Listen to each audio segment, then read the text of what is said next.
Ready?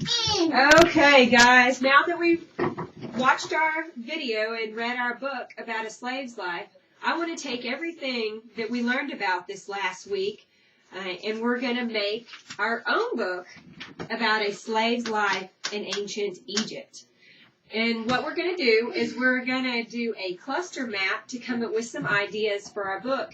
And we're going to be going back thinking about all the things we learned this week. We're going to try to incorporate as many things that we learned this week into our book about the slaves. We want to get the geography of Egypt and the writing and the mummies and the ancient people that we read about. So let's get started. Okay, we're going to start with Egyptians. And what did we learn about the Egyptians writing? Wait. It's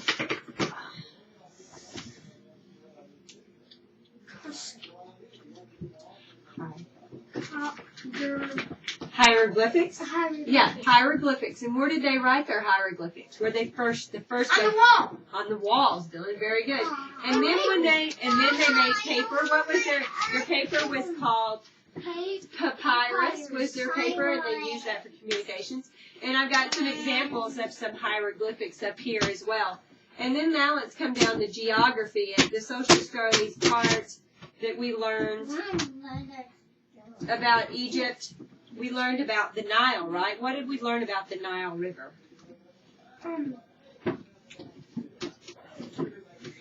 It gives them life, like experience. Yeah, life. That's right. It brought them life. It was the biggest part of it. It did everything for them, right? You're right. It brought them water and food. And their soil made crops for them. Yeah, and they had rich soil so they could grow crops. Very good, Blake. Dylan, what do you remember else? There was the Nile, and then what other areas did we learn about? There was the desert. The desert. Yes, and what do we learn about the desert? It was very hot, and it was sunny and sandy. Very good, guys. We also learned about the mummification process. And what was that? The mummification process created what? Mummies. And who was one of our famous mummies we learned about? King Tut. King Tut. And why did they, please put your hand down, Wyatt. Why did they have the mummification process? Because they believed in him about in the spirit. Yeah, and the afterlife. Afterlife. They believe they could live in the afterlife. Okay, and let's talk about also the ancient people. There was two types of people back then. They had the slaves. They had the slaves, and then they had the pharaohs. That's right. And who would have been on the top here? Who would have been?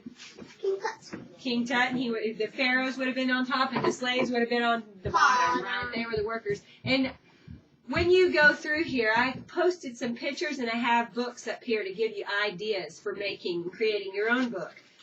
We want to start with your title pages, The Life of an Egyptian Slave. And I have the books have pictures of pyramids. I've got you need to be thinking of things when you're thinking of your slave. Is your slave a boy or a girl?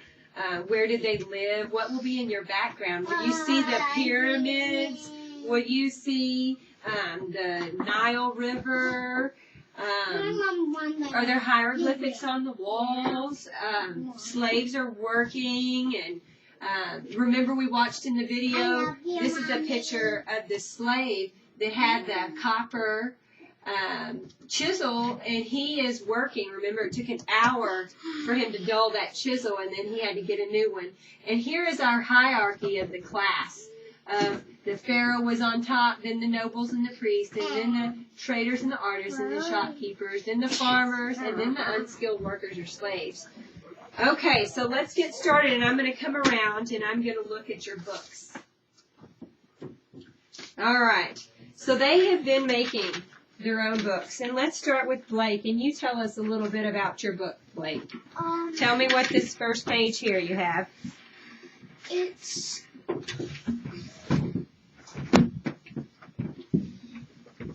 The Life of an Egyptian Slave by Blake. Okay, and what do you have here, Blake?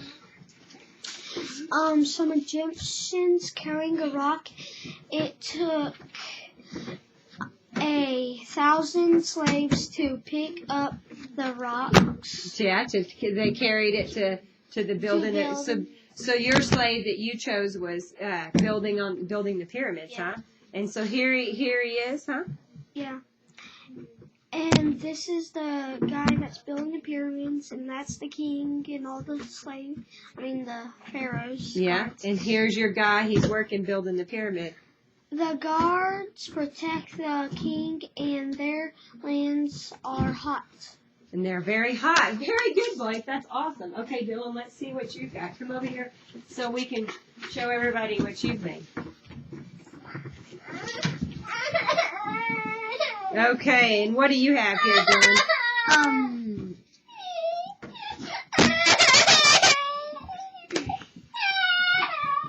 Okay, so you've got... A hippopotamus. Yeah, you got... a horse. The life of an Egyptian slave. Yeah? And then your slave, he's up here at the top. My slave is building a pyramid. Oh, yeah, and he's got his chisel and his hammer. Very good, Dylan. And what are these down here? Those are the tents, and the king is in the castle sleeping. Yeah, very good, guys. All right, y'all come have a seat and we'll finish.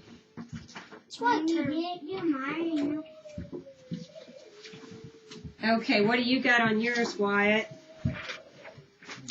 You've got a sun, big hot sun, and some camels, and some pyramids in the sand.